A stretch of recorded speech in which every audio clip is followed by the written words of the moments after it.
ఎన్నికల సంఘం dead line ఒకవైపు, అధిష్టానం ర్యాంకింగ్ మరోవైపు. దీంతో మంత్రులు ఎమ్మెల్యేలు అంతా తమ తమ నియోజకవర్గాల్లో ఎస్ఐఆర్ పనులపైనే ఫోకస్ పెట్టారా? 100% డిజిటలైజేషన్ పూర్తి చేయాలని తెలంగాణ సీఈఓ సుదర్శన్ రెడ్డి సంబంధిత అధికారులను ఆదేశించిన వేళ ర్యాంకింగ్ లో ముందుండేందుకు ప్రజాప్రతినిధులు పోటీ పడుతున్నారా అంటే అవుననే అంటున్నాయి అధికార రాజకీయ వర్గాలు.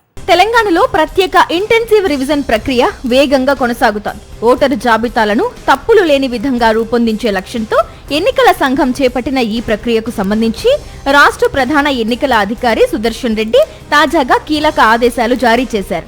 ఆగస్టు 3 లోపు ఎన్యూమరేషన్ ఫారాల డిజిటలైజేషన్ ను 100% పూర్తి చేయాలని జిల్లా ఎన్నికల అధికారులు కలెక్టర్లను ఆదేశించారు. ప్రస్తుతం రాష్ట్ర వ్యాప్తంగా 76%, గ్రామీణ ప్రాంతాల్లో 90% డిజిటలైజేషన్ పూర్తయిందని సుదర్శన్ రెడ్డి ప్రకటించారు. ఖానాపూర్, బాల్కొండ, ఎల్లారెడ్డి, హుజూర్ నగర్, నర్సంపేట, వర్ధన్నపేట, పరకాల, బోధ్ నియోజకవర్గాల్లో 100% డిజిటలైజేషన్ పూర్తి చేసిన అధికారులను ఆయన ప్రత్యేకంగా అభినందించారు. పట్టణ ప్రాంతాల్లో పనులు మరింత వేగవంతం చేయాలని సూచించారు.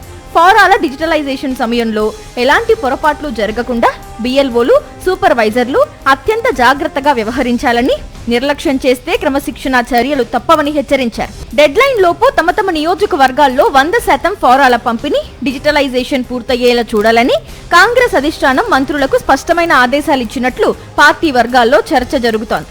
దీంతో మంత్రులు తమ నియోజకవర్గాలపైనే ఎక్కువగా దృష్టి సారిస్తున్నట్లు సమాచారం. సచివాలయంలో చేయాల్సిన పరిపాలనా పనుల కంటే సర్ పనులకే ప్రాధాన్యత ఇస్తున్నారు. అంతేకాదు, సర్ పనితీరు ఆధారంగా మంత్రులకు ర్యాంకింగ్ విధానాన్ని అధిష్టానం అమలు చేస్తున్నట్లు ప్రచారం జరుగుతోంది. ఆ జాబితాలో మంత్రి ఉత్తమ్ కుమార్ రెడ్డి తొలి స్థానంలో ఉన్నట్లు, మంత్రి సీతక్క 10వ స్థానంలో ఉన్నట్టు పార్టీ వర్గాలు చెబుతున్నాయి. మిగిలిన మంత్రులు వేగంగా ప్రక్రియ పూర్తి చేయాలని ఆదేశాలు వెళ్లినట్లు సమాచారం. ఎస్ఐఆర్ పనులు ఆశించిన వేగంతో జరగకపోవడంపై కొందరు మంత్రులపై అధిష్టానం అసంతృప్తితో ఉందనే చర్చ కూడా పార్టీలో వినిపిస్తోంది. దీంతో మంత్రులు తమ క్యాడర్తో సమావేశాలు నిర్వహిస్తూ ఫారాల డిజిటలైజేషన్ వేగవంతం చేయాలని సూచిస్తున్నట్లు సమాచారం. మరోవైపు సొంత నియోజకవర్గాలతో పాటు ఇన్ఛార్జి బాధ్యతలున్న జిల్లాల్లోనూ ఎస్ఐఆర్ ప్రక్రియను పర్యవేక్షించాల్సి రావడంతో మంత్రులపై అదనపు భారం పడిందని పార్టీ నేతలు చెబుతున్నారు. ఆగస్టు 3 లోపు ఎంతమంది మంత్రులు తమ నియోజకవర్గాల్లో 100% డిజిటలైజేషన్ పూర్తి చేసి అధిష్టానం వద్ద మంచి మార్కులు కొట్టేస్తారనే అంశం ఇప్పుడు రాజకీయ వర్గాల్లో ఆసక్తికరంగా మారింది. దీంతో ప్రస్తుతం మంత్రులకు ఎస్ఐఆర్ టెన్షన్ పట్టుకుందనే చర్చ జోరుగా సాగుతోంది.